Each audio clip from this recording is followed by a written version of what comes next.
again. So, in the immortal words of Ronald Reagan, there you go again. So, here I go again. And hopefully, I'm going to get done with all of this soon because I have to do some other stuff. But I can't help it because, in a very direct way, everything I'm talking about recently is related to a creative project that I'm doing that's extremely important to me. Uh, I like TV series. I like to binge watch sometimes. And, of course, Sopranos, obviously, really good. Back in the day when I was into American fantasy land, you know, uh, West Wing was excellent. Um, The Wire, obviously, really, really good.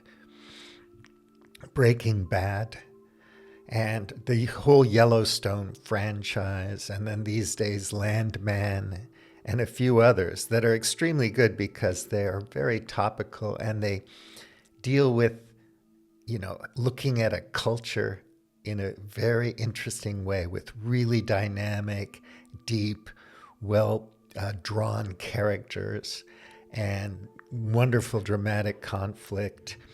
It's exciting, but you also learn a little something from it. And depending on who you are, like if you're a Baltimore drug dealer, maybe, you know, you're really a fanatic about The Wire, or maybe you hate it because it doesn't represent your people very well. Who knows? If you're a cool Texan guy or an oil guy or an energy guy or a sustainable guy or whatever, you might think that Landman is cool in a backhanded way. There was another one. People were stealing water in the Central Valley of California. I forgot that series, but that was also really good.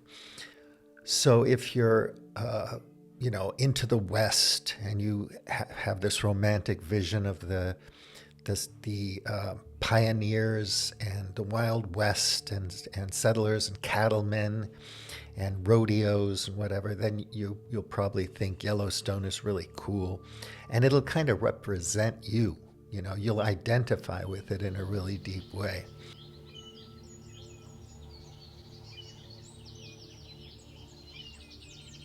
So there's a dynamic between people who are like eco-fascists, right, or anarchists, who want to protect nature, the soil, the oceans, all that kind of stuff.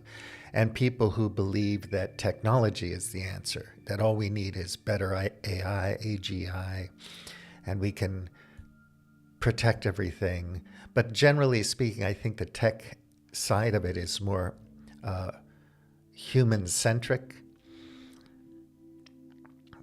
anthropomorphic, anthrocentric. It's like it's all us. We are the chosen ones in the universe, as far as we know, the only intelligent, conscious creature in the universe, and we're destined to explore the universe, a la Star Trek and all that kind of stuff. It is what we are at our core, which represents a conquering species that's constantly migrating, moving around, taking over new habitats. I mean, we're all over the world. We're a creature that can live anywhere. We're an apex predator. We're networked. Some people in the tech, like Peter Thiel, he doesn't like this collectivism or anything like that because he thinks it's Borg-like.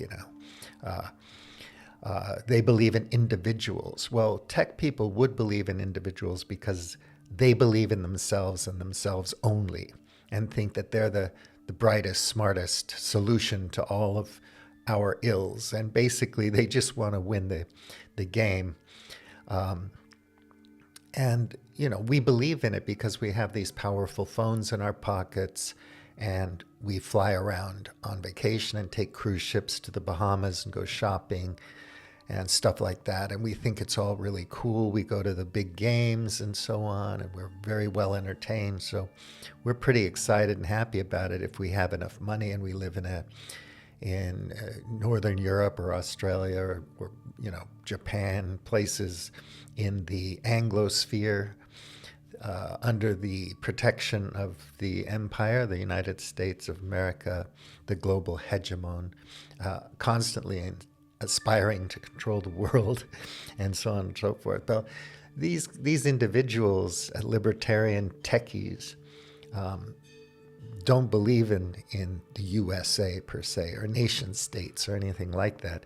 They believe that they can come up with little tiny patchwork, as Yarvin says, states or communities or kingdoms where you can just go and join and adopt their corporate charter and buy their cryptocurrency and live there within their rules. If you don't like it, you just go to another one.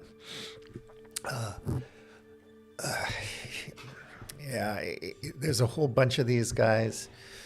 And there are some really good commentators in this space that I wanted to put on the radar. So consider this an on the radar episode. But one of the best ones has a thing on Substack called the Nerd Reich. So I hope you get the pun. Third Reich, Nerd Reich. And recently he published one, Reboot Revealed Elon Musk's CEO Dictator Playbook. And this is extremely interesting. Hold on, I'll just make a screen recording so I can show you a little bit of this. All right, here's the Reboot Revealed Elon Musk's CEO Dictator Playbook. In 2022, one of Peter Thiel's favorite thinkers envisioned a second Trump administration, which the federal government would be run by a CEO. You know who that is. If one or two or three of you people have watched my videos over the years, I've talked about Curtis Yarvin, and he's the guy behind that thinking. So also Peter Thiel and Curtis Yarvin are tight in a way. I mean, Peter Thiel has more power and money. Curtis is like a courtier in the ear of a billionaire.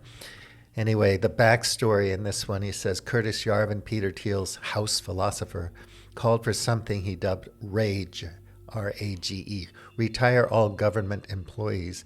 The idea is take over the United States government and gut the federal bureaucracy, then replace civil servants with political loyalists who would answer to a CEO-type leader. Yarvin linked to a dictator. If Americans want to change their government, they're going to have to get over their dictator phobia, he said. Anyway, this is very interesting. Just real quickly, I'll run you through this, and then I'll shut off the screen recording. This is his blog, The Nerd Reich. So you can see he's talked about Dark Gothic MAGA unleashes destruction. Network state coup is happening right now. I've been posting on Globe Hackers about the coup and said some pretty crazy things because I get ticked off. Steve Bannon, the fight between Bannon and Musk and all this stuff. A lot of it's Musk, and I've been posting a lot of Musk commentators lately.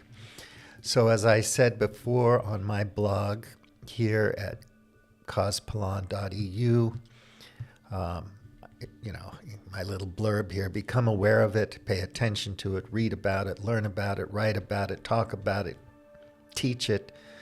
But I really want to level that game up and say, do something about it. If you think you need to do something about it, if you believe in this vision that these guys are feeding you, and I think it's all PR and spin.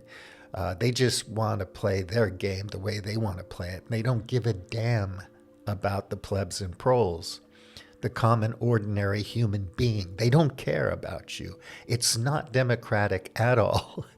So they're not interested in what you think. The most freedom you'll get in this is like, what little city-state do you want to be a slave in? You can kiss civil liberties goodbye and all that kind of stuff.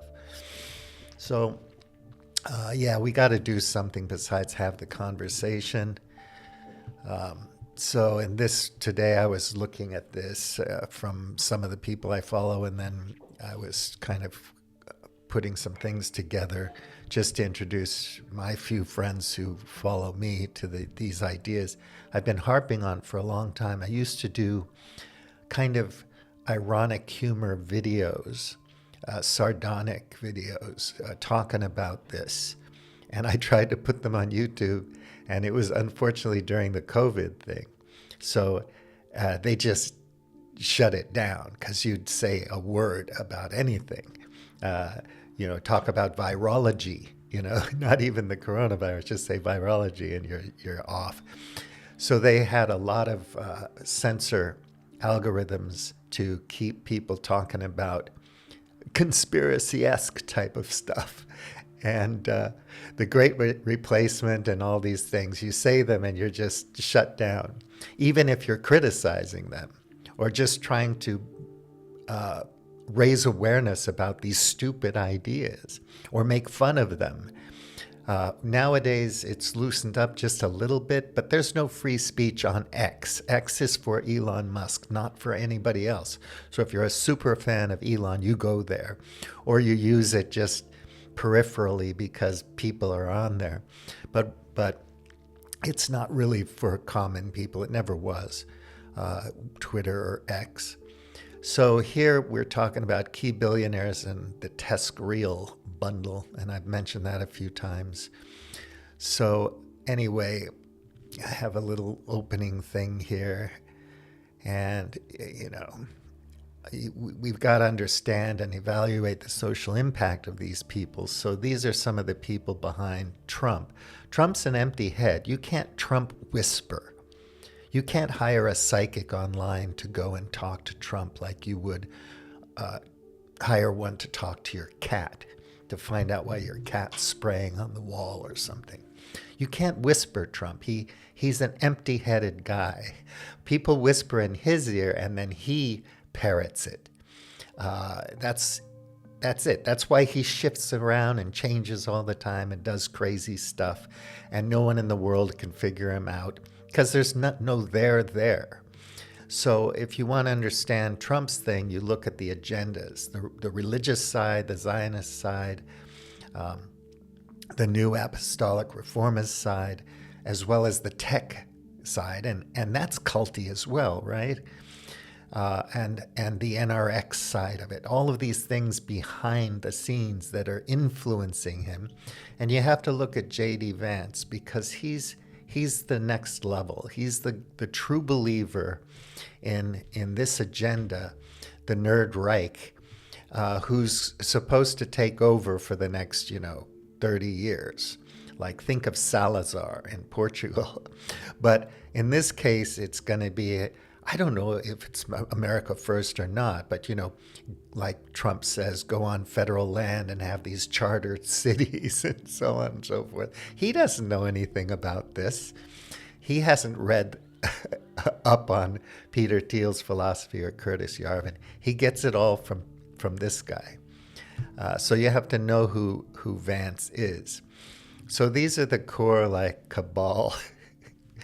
It's so beyond Davos crowd now, Bilderberg. I mean, we have these people who are just saying it to your face on podcasts, on videos, on their websites, telling you exactly how they think. And it really sounds cool because they're very good at expressing their PowerPoint. And they have teams of PR people and marketing people and advisors that can help them. And philosophers like, Yarvin, who can articulate in hip, cool lingo. And people love it, especially young people. They think, yeah, man, we got to change things in the face of doom, right? Where you really have this intuition that things are falling apart. You need answers. You're going to gravitate towards someone who has the answers. You're not going to look at me because I'm going to ask you to think about stuff, read stuff, and figure things out, and then do something, and that's boring. You want somebody to go on, talk to these guys like you have all the answers, like you're really smart, you're a genius, you're an important citizen journalist, and then people are going to watch you because you're the smart guy, or you have to pay to play, you have to promote and boost your content and all that kind of stuff. And I haven't done that because this is just my thing of trying to sort things out for myself. And I'm sharing it here, and I hope it helps you if you're interested. But yeah, I could boost and advertise and do all the things one has to do for the YouTube algorithm and whatnot, and I could get a higher profile. But then what would happen to me? Audience capture. I'd be obsessed with this. I'd be working on it every day, trying to get a scoop, trying to be the guy that comes out first, that knows better than the other guy on Medium or the other guy on Substack. There are already so many people out there doing this, talking about the problems and the solutions, having the conversation. Influencers, micro-influencers, intellectual influencers. Why be another one? So I'm focusing more on my TV series, but I can't help it because I want to talk about this. It's so fascinating, and it's kind of scary in a way. So Peter Thiel, Elon Musk, Brian Armstrong, Mark Andreessen, Ben Horowitz, David Sacks. So there's just a little breakdown, very conventional, nothing, I didn't comb through the internet with finding quotes and criticisms of these people or trying to articulate their philosophy. I'm not writing an essay or a book or a report. I don't have an abstract here or anything like that. Just to put it on the radar, this is Peter Thiel, this is Elon Musk, and I know a lot of interesting people now that are critiquing Elon and trying to, help you understand what he's doing. And I post those at Globe Hackers Facebook. And, for what it's worth, people are interested, it's something you might want to know about, because at some point the rug is going to be pulled out from under all of y'all. And you're going to wonder where you were the last 10 years and what happened.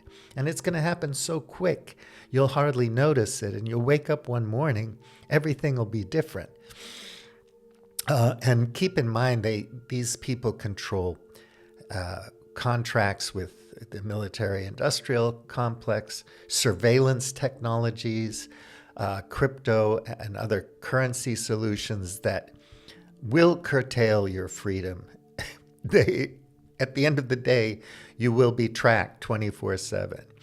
You'll probably have to make micropayments just to breathe. I'm not joking. They're going to figure out how to monetize everything and stick you in your niche, right? You belong over here with this chartered city. You belong over here with this chartered city. You're a trad guy and want to have your Athenian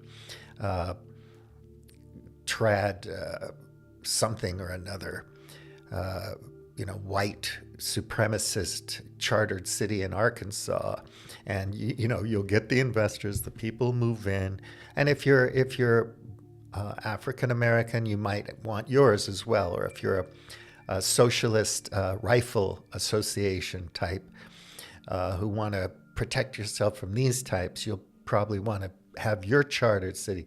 And in Yarvin's vision, you have this patchwork all over the place. Well, how do you think Indian people in India are thinking about this, or people in Uganda or South Africa or Egypt, or for that matter in Denmark or Latvia, Russia, Ukraine, wherever, Belarus, really?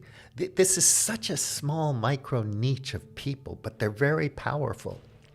And I think they're insane. I think they're fucking crazy, deluded, egomaniacs, sociopaths, psychopaths, whatever.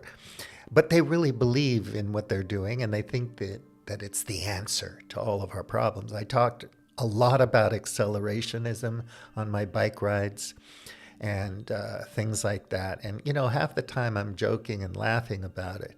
But it's real now. It's in your face. It happened. I was looking at Yarvin years ago in person, thinking and asking, well, how does this actually look? How do you achieve it? And what does it look like at the end of the day? And they listen to that when people ask them these questions, and then they articulate it. They come up with something, and they write incessantly about it. They go on podcast circuits and whatnot, and they build a following of believers. It's very culty, but They're good. Their rhetorical skills are very good. And they can harp on the things that they're obsessed with ad nauseum, forever and ever, repeating it in many different ways until it kind of gets under your skin and you start to just quietly adopt it, right? Without thinking about it too critically. So if you want to know what these people think, what their agenda is, you can find out. It's there. You can read it. They're telling you straight up. And I think the vast majority of people in the United States, Canada, Mexico, Brazil, wherever, have no idea about any of this stuff. You just think it's really cool that you're going to have a more powerful computer, or that you have some gadget in your house, or some, thing that you want to have and whatever. And you want more money, you want to pay less taxes, you want to be rich. America is all about being rich, okay? I gotta stop this screen recording. Yeah, these guys have this thing. So this coup is taking place, this takeover, right? And you're wondering, our institutions are strong and powerful, robust and resilient and all that kind of stuff. But you're seeing the erosion of the courts, the Supreme Court, all of it falling apart, and people are losing their faith in it. They don't know where to stand, what to do. They vote for a guy that's going to make eggs cheaper, and the price of eggs just goes up. And he says, take the pain. It's just part of, you got to sacrifice. You got to take the pain, and then it's going to come down. Then it's going to be beautiful. These charter cities on all this federal land, it's going to be so beautiful. So they're just throwing shit at the wall, and they're also just bullshitting. It's vaporware. If you dissect it and think about it from a broader perspective in more detail, you find out it's energy blind, it's materials blind, it's geopolitically blind, it's culturally blind, sociologically blind. It's just bullshit. But you'll invest in it because somebody will have a meme coin, and it sells for 10 cents and it goes up to $2, buy low, sell high. It all makes sense. If you want to be a big shot player, you have to come up with some way of making a lot of money, over 10 million or whatever, and then investing that money into the markets. And the way these guys have made money, they've all invested in Twitter, Facebook, Airbnb, businesses like this. And, you're able to pump and dump so that you can pull out your gains very quickly. It's not a long-term hold. It's not an index fund, something like that. You're just wanting some good returns over the course of 40 years so you can retire. This is, you want to make big gains really quick. Flash trading, other mechanisms of improving your... Anyway, here in this post underneath the picture of Donald Trump, I say the power elite, which is a reference to that book I've been talking about by Mills, have always been in control. Today, these people have control over unfathomable tools of persuasion and manipulation. Say goodbye to freedom, free speech, democracy, and civil liberties. Choose your great man now and buy his meme coin and beg for something to do that he likes before robots replace you and the country club gets bigger while the global population of people dwindles to a few 100 million. And this is possible because these guys are not focused on the things that are going to wreck us. And they want to wreck global civilization because they want to rebuild it from the ground up. Who's in their way other than people, working people, simpler people who just want to have a good life? They're in the way. And to their mind, technology is an answer to everything, period. And there's no question about, if Elon wanted to electrify all the cars in the UK on the stipulation that Brits would only buy Teslas, it would require so many material resources metals, rare earths, copper, so on and so forth, to build all the batteries and electronics for these vehicles, that you couldn't even supply the population of the UK with these cars.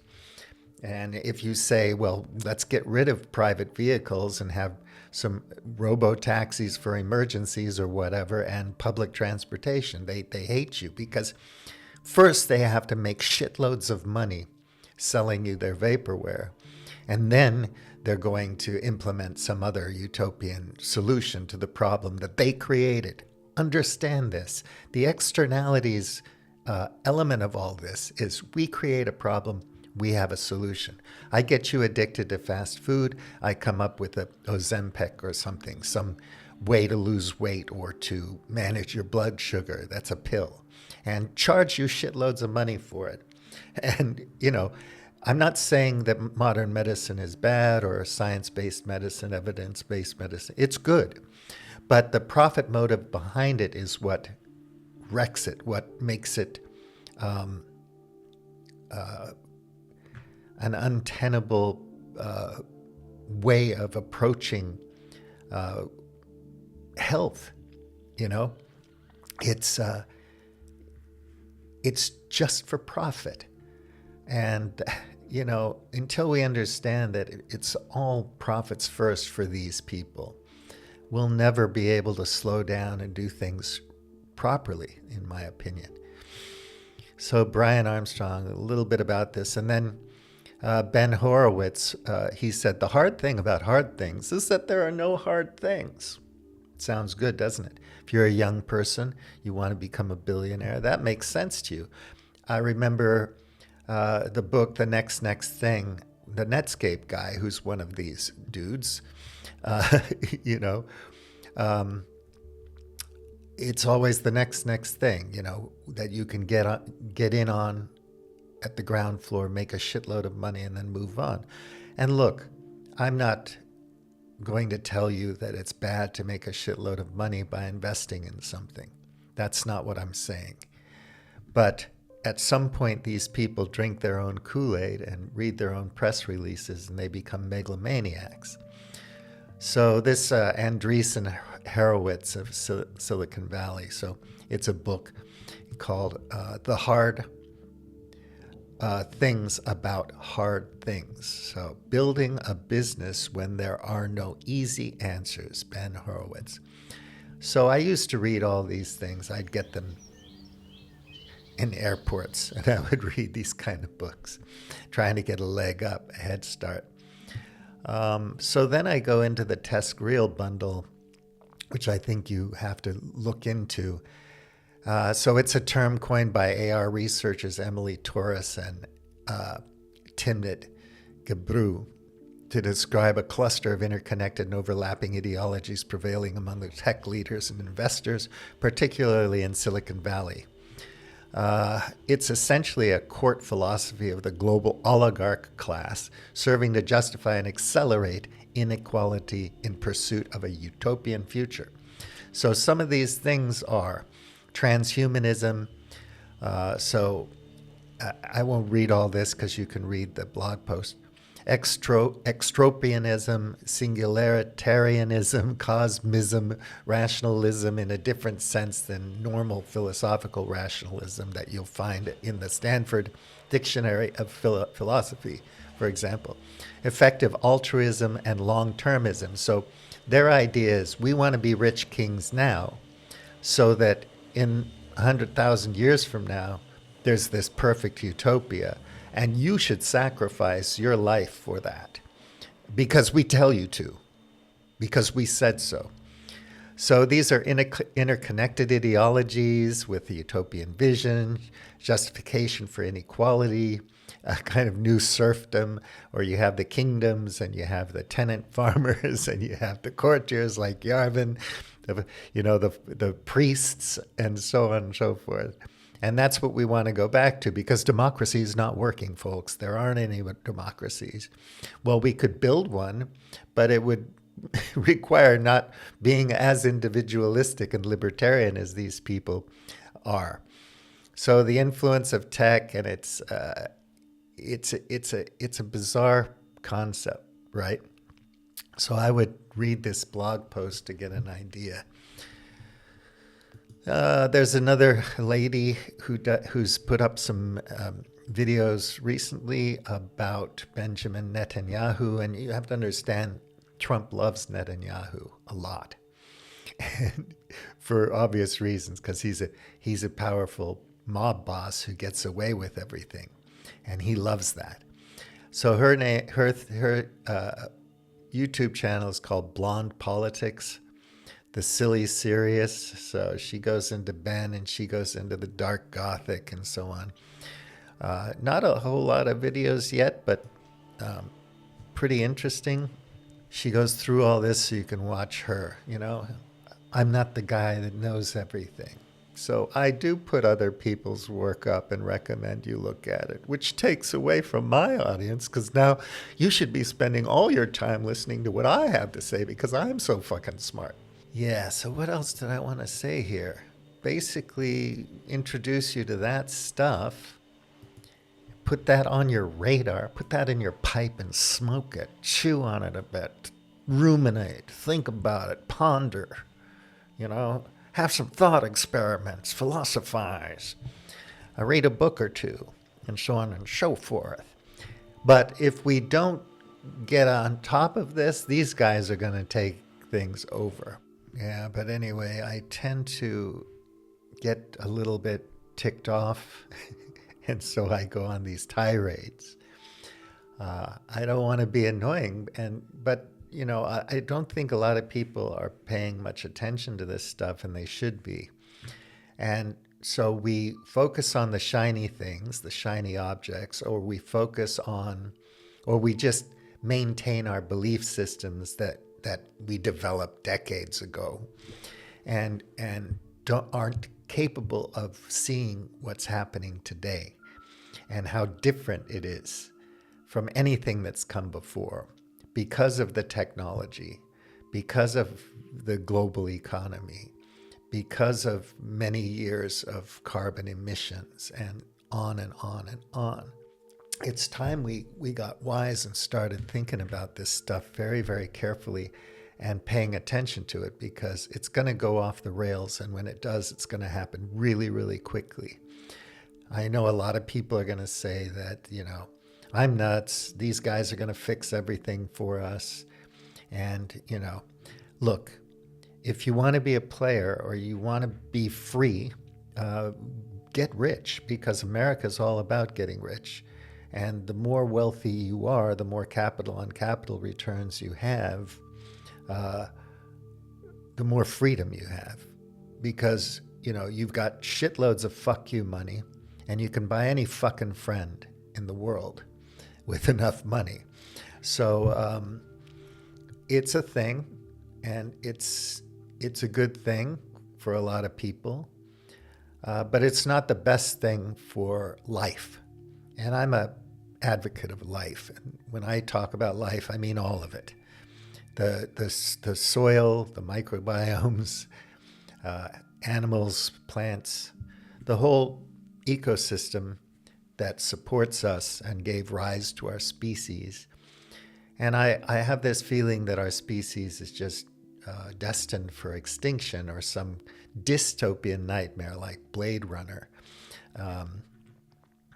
You don't know what's going to happen, but you can see with the new Trump administration and Project 25 and things like that they're serious about what they're doing. And these guys are going to work really hard to achieve their vision. And they're players. They compete with each other, but they also help each other. They're an oligarchic class of people, an elite, a new power elite. And they have more power than the old power elites had. But it's relative to, obviously, the time and place, the context, historical context. So, yeah, the robber barons had tons of power in the late 19th century. These people also have tons of power. You look at cloud capital, like Yanifakis talks about, and this is global. So these mind viruses get into the heads of people in small countries like Latvia and Portugal and Nigeria or wherever. Not that Nigeria is small, but you know, smaller, less influential countries, and have a tremendous effect on the culture. And and these ideas are in our pockets, and we don't even notice them because they're very stealthy. The information flow is constantly streaming at us, and we naturally just by osmosis absorb it and start to believe in it. We should question our beliefs always.